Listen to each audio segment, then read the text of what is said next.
Hello friends, welcome to my YouTube channel. तो इस video में हम क्लास 12 केमिस्ट्री का चैप्टर 2 सॉल्यूशन के कुछ इंपॉर्टेंट क्वेश्चन एंड आंसर्स देखने वाले हैं, जो कि हमारे एग्जाम के पॉइंट ऑफ व्यू से बहुत इंपॉर्टेंट है।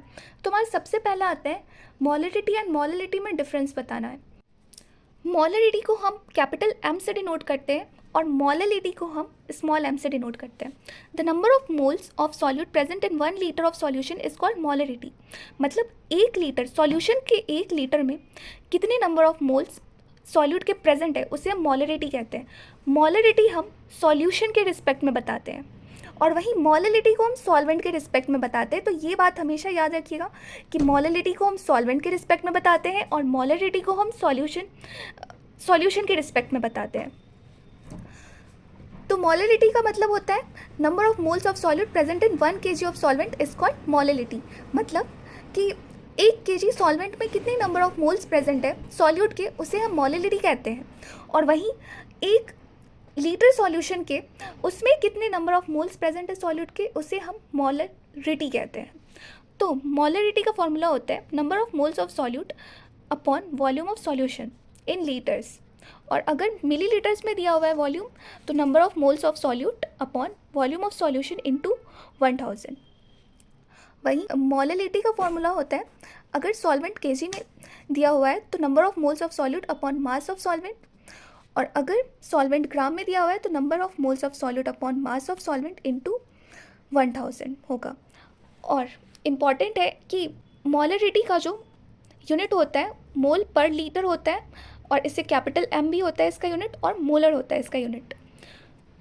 और वहीं मोलरिटी जैसे कि हम सॉल्वेंट के रिस्पेक्ट में कैलकुलेट करते हैं तो इसका हो जाएगा मोल पर ग्राम, और स्मॉल एम और मोलर इसके यूनिट्स हो जाएंगे। हमारा नेक्स्ट क्वेश्चन है मोल फ्रैक्शन। मोल फ्रैक्शन जिसे हम काई से रिप्रेजेंट करते हैं, तो ये क्या होता है? It is defined as the ratio of number of moles of one component to the total number of moles present in the solution. मतलब अगर हमें किस सॉल्यूशन के एक कंपोनेंट का जो है हम मोल निकालेंगे और उसके बाद उसके टोटल नंबर ऑफ मोल से, उस सॉल्यूशन के टोटल नंबर ऑफ मोल से उसे डिवाइड कर देंगे, तो उसी के रेशियो को हम क्या कहते हैं? मोल फ्रैक्शन कहते हैं। जैसे कि हमें अगर सॉल्यूट का मोल फ्रैक्शन निकालना है तो हम यहाँ पे number of moles of solute calculate करेंगे और उससे जितना भी मोल है, मतलब total number of moles of solution से उसे डिवाइड कर देंगे। और अगर सॉल्वेंट का निकालना होता मोल फ्रैक्शन, तो यहाँ हम सॉल्वेंट के मोल्स लिखते हैं, number of moles of solvent और upon total number of moles present in solution. What is normality? Normality से आप क्या समझते हैं? तो the number of gram equivalents of solute present in 1 litre of solution is called normality. तो ये just like हमारा मोलरिटी जैसा है। मोलरिटी में हमें क्या बताना रहता है कि सॉल्यूशन के 1 लीटर में कितने number of moles of solute present है, और यहाँ पे बताना है कि सॉल्यूशन के 1 लीटर में कितने number of gram equivalents of solute present है। तो बस यहाँ पे नंबर ऑफ ग्राम इक्विवेलेंट्स बताना है और वहाँ पे हमें मोल्स बताना रहता है सॉल्यूट का। तो दोनों में यही डिफरेंस है। नॉर्मेलिटी का जो सिंबल होता है कैपिटल एन होता है और यूनिट इसका ग्राम इक्विवेलेंट पर लीटर होता है, और इसका फॉर्मूला होता है gram equivalent upon volume of solution in litre.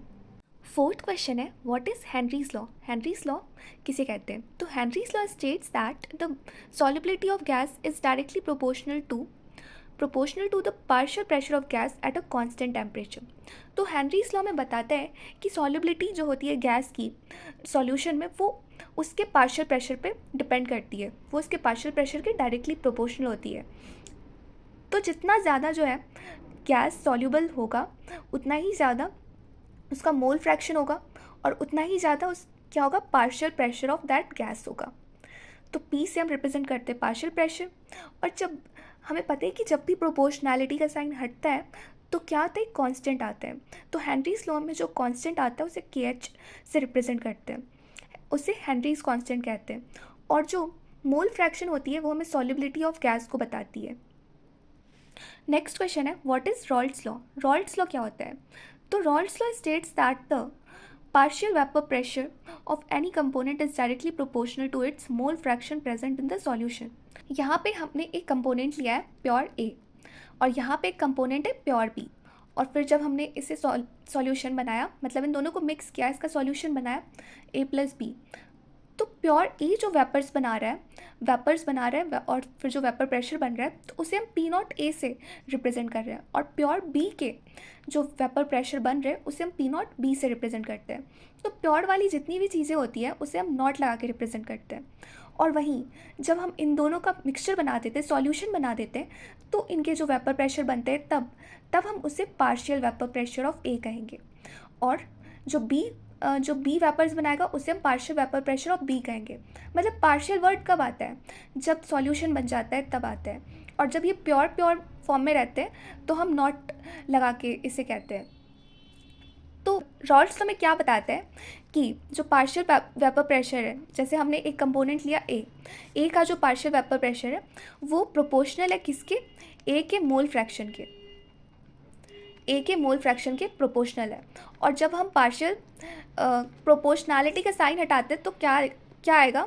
एक कांस्टेंट आता है। तो रॉल्स लॉ में जो कांस्टेंट आता है वो होता है पी नॉट। और जैसे कि ये ए कंपोनेंट है तो ए का ही हम प्योर वेपर प्रेशर लेंगे। ए प्योर फॉर्म में था तो वो जितने वेपर प्रेशर बना रहा है उसका vapour pressure into mole fraction of A. और वैसे ही बी का भी, अगर हमें दूसरे कंपोनेंट यानी कि बी का निकालना है तो partial pressure of be directly proportional किसके होगा? वो उसके मोल फ्रैक्शन के प्रोपोर्शनल होगा। और जब हम प्रोपोर्शनैलिटी का साइन हटाएंगे तो क्या आएगा? पी नॉट आएगा, P not B into chi B, mole fraction of B. तो अब अगर हमसे पूछा जाए कि हमें टोटल वेपर प्रेशर बताना है कि सॉल्यूशन में जो टोटल वेपर प्रेशर है वो कितना है, तो पी टोटल जो होगा, टोटल पार्शियल प्रेशर जो है वो P total is equal to P A plus P B, क्योंकि यही दोनों तो वेपर प्रेशर बना रहे हैं इस सॉल्यूशन में। तो पी ए की वैल्यू क्या लिख देंगे हम? पी नॉट ए इंटू काई ए प्लस पी बी की वैल्यू हो जाएगी P not B into chi B.